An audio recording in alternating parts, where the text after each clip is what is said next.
Habarigani, and Aquaba. Welcome to You Ain't Imagining This. I'm Amma Robin, your sister host here, and I'm so glad that you're joining me here today. I hope you're finding moments today where your shoulders can drop and your breath can come back to you. Today is a very special day because we're gathering on the front porch in YAIT Town, and I want to name something clearly and calmly before we settle in. Today marks the very first day of Kwanzaa. Kwanzaa is a Black American holiday rooted in African roots, and this is an important one, Black self-determination.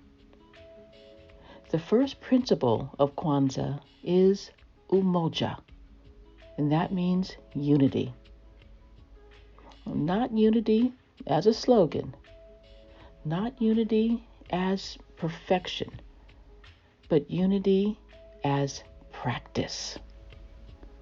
So today, that's what we're holding. And I need to pause for just a moment to name something else that you might be wondering. Yes, Kwanzaa is 7 days long, 7 principles, one for each day. And you might notice that today I'm focusing only on one, and that is Umoja, or unity. That choice is intentional. Unity is not just the first principle. It's the ground the others stand on. Self-determination needs unity to be protected. Purpose needs unity to be sustained. Creativity needs unity to be witnessed and shared. Cooperative economics needs unity to function at all. Collective responsibility only makes sense if we see ourselves as connected.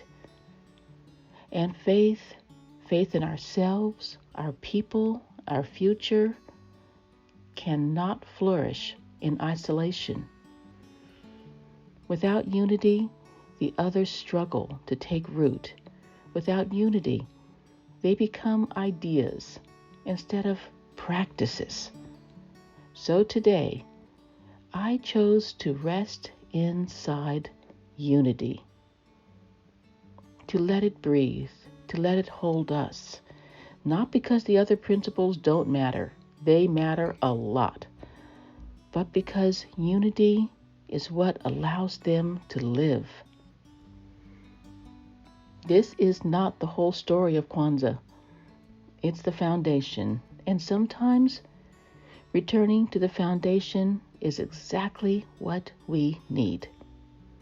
So that's why we're focusing only on unity, or Umoja. Today, I'm only going to use the key Swahili word today, Umoja. And let's now return to our comforting moment about Umoja. Take a moment now to arrive in this space. Take a moment to be present here. Feel the ground beneath you. Feel the place where your body is supported. You don't have to be cheerful. You don't have to be strong.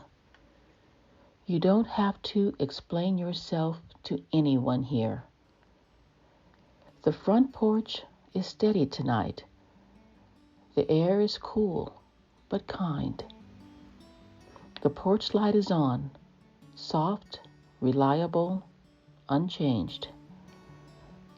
Lanterns glow along the steps. Candles flicker in jars. There's a quiet hum of people settling in, coats being adjusted, scarves loosened, cups passed hand to hand. No one is rushing. No one is performing. We're just here.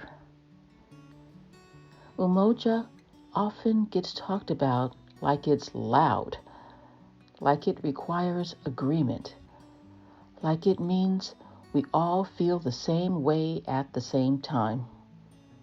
But Umoja isn't that. Umoja is staying. It's choosing not to disappear when things get uncomfortable. It's sitting close enough that someone else doesn't have to hold everything by themselves. Look around the porch. You'll see neighbors in different states of being.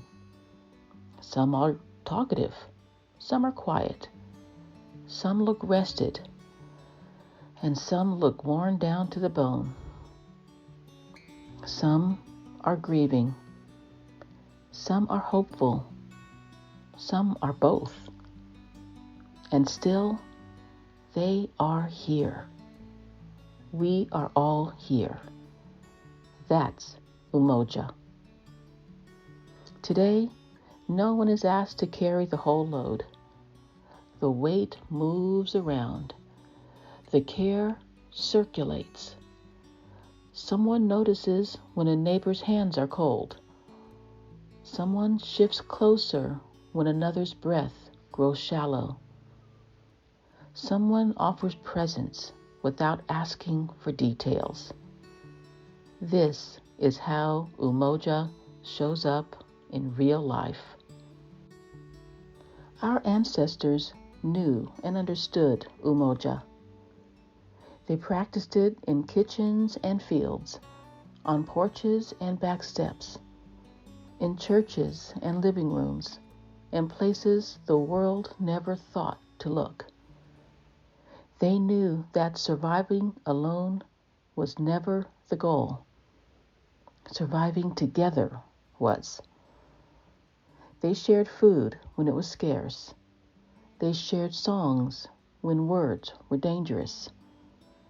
They shared silence when grief was heavy. Umoja was not a concept.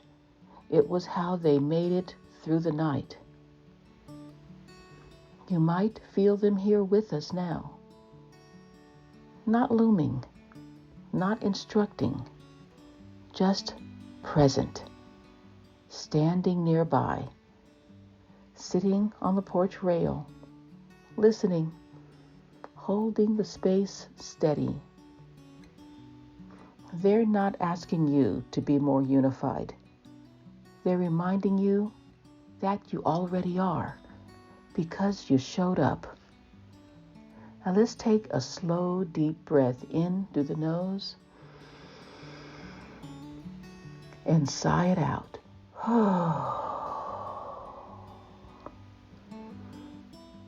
If you've been carrying too much, imagine setting some of it down right here, right now.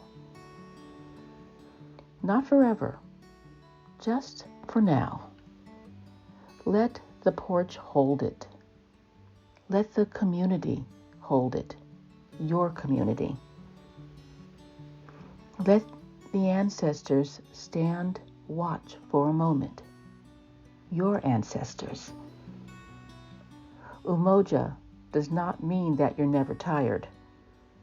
It means that you don't have to be tired alone. Umoja does not mean you never struggle. It means someone notices when you do. Umoja does not mean perfection. It means connection that bends instead of breaking. This is what Kwanzaa invites us into.